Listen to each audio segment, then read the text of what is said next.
دوستو یہودیوں کے ہولوکاسٹ کے متعلق آپ نے بہت زیادہ سنا ہوگا، تاریخ میں اس کا ذکر بھی بہت زیادہ آپ کو ملتا ہے، لیکن اور ظاہر ہے یہ ایک ظلم بھی تھا، یقیناً اس کا ذکر ہونا بھی چاہیے، اس کی مذمت بھی ہونی چاہیے، لیکن ایک وکٹورین ہولوکاسٹ بھی ہے جس کا تاریخ میں بہت کم ذکر ملتا ہے۔ یہ برٹش راج کا ایک ثمر ہے جو ہندوستان کے لوگوں کو دیا گیا تھا۔ دوستو 1943-44 کے بنگال کے قحط کو 20ویں صدی میں برصغیر کی سب سے بڑی تباہی کے طور پر دیکھا جا سکتا ہے۔ برطانوی حکومت کی طرف سے پیدا کیے گئے مصنوعی قحط کی وجہ سے تقریباً 40 لاکھ ہندوستانی ہلاک ہوئے، اور پھر بھی ہندوستان تاریخ کی کتابوں میں اس کا ذکر کچھ زیادہ نہیں ملتا۔ تباہی کے بارے میں جو چیز قابل ذکر ہے وہ اس کا دورانیہ ہے۔ دوستو دوسری جنگ عظیم اپنے عروج پر تھی اور جرمن پورے یورپ میں پھیل رہے تھے، یہودیوں، سلاویوں اور روما کو تباہی کے لیے نشانہ بنا رہے تھے۔ ایڈولف ہٹلر اور اس کے نازی ساتھیوں کو 60 لاکھ یہودیوں کو پکڑنے اور قتل کرنے میں 12 سال لگے، لیکن ان کے ٹیوٹونک کزن برطانوی صرف 1 سال کے دوران تقریباً 40 لاکھ ہندوستانیوں کو قتل کرنے میں کامیاب ہو گئے۔ وزیر اعظم ونسٹن چرچل نے اس انسانی تباہی پر خوشی کا اظہار کیا۔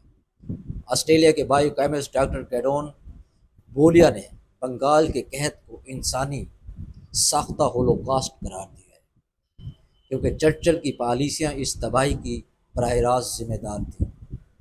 دوستو بنگال میں 1942 میں وافر فصل ہوئی تھی، لیکن انگریزوں نے ہندوستان سے غذائی اجناس کی بڑی مقدار کو برطانیہ منتقل کرنا شروع کر دیا، جس سے موجودہ مغربی بنگال، اڈیشہ، بہار اور بنگلہ دیش پر مشتمل علاقوں میں خوراک کی شدید قلت پیدا ہو گئی۔ دوستو مصنف مدھسری مکھرجی جو انڈین رائٹر ہیں نے کچھ زندہ بچ جانے والوں کا سراغ لگایا اور بھوک اور محرومیوں کے اثرات کی تصویر پینٹ کی۔ ان دا سیکرٹ وار آف چرچل میں وہ لکھتی ہیں، والدین نے اپنے بھوکے بچوں کو دریاؤں اور کنوؤں میں پھینکنا شروع کر دیا۔ کئی لوگوں نے خود کو ٹرینوں کے آگے پھینک کر اپنی جان لے لی۔ فاقہ زدہ لوگ نشاستہ شدہ پانی کی بھیک مانگ رہے، جس سے چاول ابالے گئے، بچے پتے، بیلیں اور شکرکندی کے تنے اور گھاس کھاتے تھے۔ لوگ اپنے پیاروں کو دفنانے کے لیے طاقت نہیں رکھتے تھے، کسی میں بھی آخری رسومات ادا کرنے کی طاقت نہیں تھی۔ ایک زندہ بچ جانے والا مکھرجی کو بتاتا ہے، بنگال کے دیہاتوں میں لاشوں کے ڈھیروں کو کتوں اور گیدڑوں نے کھایا۔ بھاگنے والوں میں وہ افراد تھے جو نوکریوں کے لیے کلکتہ ہجرت کر گئے تھے، وہ خواتین جو اپنے خاندان کا پیٹ پالنے کے لیے جسم فروشی کا رخ کرتے تھے۔ 1943 تک بھوک سے مرنے والے لوگ کلکتہ کی سڑکوں پر پڑے ہوئے تھے۔ چرچل انسان سے قحط کو روک سکتا تھا، یہاں تک کہ اناج کے چند کھیپوں سے بھی مدد کی جا سکتی تھی، لیکن برطانوی وزیر اعظم نے یکے بعد دیگرے 2 وائسرائے، ان کے اپنے سیکرٹری آف اسٹیٹ برائے ہندوستان اور یہاں تک کہ امریکی صدر کی اپیلوں تک کو ٹھکرا دیا گیا۔ سبھاش چندر بوس جو اس وقت افواج کے ساتھ لڑ رہے تھے نے میانمار سے چاول بھیجنے کی پیشکش کی، لیکن برطانوی لٹیروں نے ان کی پیشکش کی خبر تک نہیں ہونے دی۔ دوستو اس وقت کے وائسرائے سر ویول کی طرف سے فوری طور پر درخواست کی گئی کہ وہ ہندوستان کے لیے خوراک کا ذخیرہ جاری کریں۔ چرچل نے ٹیلی گرام کے ساتھ جواب دیا کہ گاندھی کی موت ابھی تک کیوں نہیں ہوئی۔ ویول نے لندن کو مطلع کیا کہ قحط برطانوی حکمرانی کے تحت کسی بھی مصیبت سے سب سے بڑی آفت میں سے ایک تھا۔ انہوں نے کہا، جب ہالینڈ کو خوراک کی ضرورت ہوتی ہے تو یقیناً جہاز دستیاب ہو جاتے ہیں۔ جب ہم ہندوستان میں کھانے کے لیے بحری جہازوں کو پوچھتے ہیں تو ہمیں جو جواب ملتا ہے وہ بالکل مختلف ہوتا ہے۔ دوستو معذرت خواہانہ انداز میں اس کی توجیہ پیش کی جاتی ہے کہ برطانیہ ہنگامی صورتحال میں سامان کی نقل و حمل کے لیے جہازوں کو کیسے بھیج سکتا تھا، لیکن مکھرجی نے ایسی دستاویز کا پتہ لگایا ہے جو ان کے دعوے کو چیلنج کرتی ہے۔ انہوں نے سرکاری ریکارڈ کا حوالہ دیا جس سے پتہ چلتا ہے کہ آسٹریلیا سے اناج لے جانے والے بحری جہاز بحیرہ روم کی طرف سے جاتے ہوئے ہندوستان کو نظر انداز کرتے ہیں۔ چرچل کی ہندوستانیوں کے ساتھ دشمنی کو دستاویزی شکل دی گئی۔ جنگی کابینہ کے اجلاس میں اس نے قحط کے خود ہندوستانیوں کو ذمہ دار ٹھہراتے ہوئے کہا کہ وہ the rabbits the breed of the rabbits ہندوستانیوں کے تئیں ان کے رویہ کا خلاصہ ایمری کے لیے ان کے الفاظ میں کیا جا سکتا ہے: میں ہندوستانیوں سے نفرت کرتا ہوں، وہ ایک حیوانیت جیسے مذہب کے حامل لوگ ہیں۔ وہ ایک اور موقع پر اس نے فرمایا کہ ہندوستان جرمنوں کے بعد دنیا کے سب سے حیوان ترین لوگ۔ دوستو، مکھرجی کے مطابق بھارت کے بارے میں چرچل کا رویہ کافی حد تک شدید تھا اور وہ ہندوستانیوں سے نفرت کرتے تھے، بنیادی طور پر اس لیے کہ وہ جانتے تھے کہ ہندوستان زیادہ دیر تک برقرار نہیں رہ سکتا۔ اکتوبر 1943 میں قحط کے عروج پر چرچل نے ویول کی تقرری کے موقع پر ایک شاندار ضیافت میں کہا: جب ہم برسوں کے دوران پیچھے مڑ کر دیکھتے ہیں تو ہمیں دنیا کا ایک حصہ نظر آتا ہے جہاں 3 نسلوں سے کوئی جنگ نہیں، قحط ختم ہو چکے ہیں، جہاں تک کہ جنگ کی ہولناکیوں اور جنگ کی نقل مکانی نے ہمیں دوبارہ اس کا مزہ چکھایا ہے اور وبا ختم ہو گئی ہے۔ ہندوستان تاریخ کا یہ یقیناً سنہری دور بن جائے گا جیسے جیسے وقت گزرتا جائے گا۔ جب انگریزوں نے ہندوستان کو امن دیا اور منظم کیا اور غریبوں کے لیے انصاف کو قائم کیا اور تمام آدمی باہر کے خطرات سے محفوظ تھے۔ دوستو، چرچل نہ صرف نسل پرست تھا بلکہ جھوٹا بھی تھا۔ دوستو، ہولوکاسٹ کی تاریخ یقینی طور پر اس سے مختلف نہیں تھی جو قحط زدہ بنگال کے بارے میں چرچل نے پالیسی اپنائی۔ وکٹورین ہولوکاسٹ میں مائک ڈیوس بتاتے ہیں کہ یہاں برطانوی حکومت کے 120 سالوں میں 31 سنگین قید پڑے تھے، اور جبکہ برطانوی حکومت سے پہلے 2000 سالوں تاریخ میں یہ تعداد 17 تھی۔ ڈیوس نے اپنی کتاب میں ان قحط کی کہانی بیان کی جس میں 29 ملین ہندوستانی ہلاک ہوئے تھے۔ ان کا کہنا ہے کہ یہ لوگ برطانوی ریاست کی پالیسی کے تحت قتل کیے گئے۔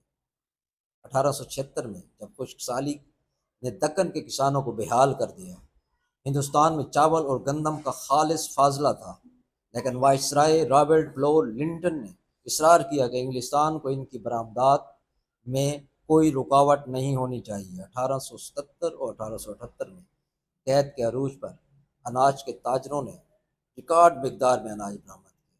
جیسے ہی کسان بھوک سے مرنے لگے، سرکاری اہلکاروں کو حکم دیا گیا کہ ہر ممکن طریقے سے امدادی کارروائیوں کی حوصلہ شکنی کریں۔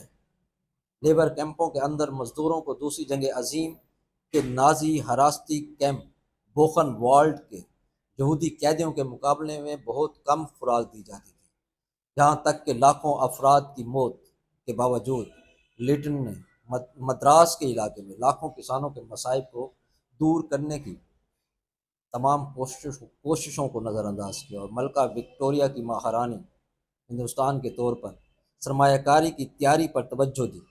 تقریبات کی خاص بات ایک ہفتہ طویل دعوت تھی جس میں 68,000 معززین نے ان کا قوم سے خوشحالی اور فلاح کا وعدہ سنا۔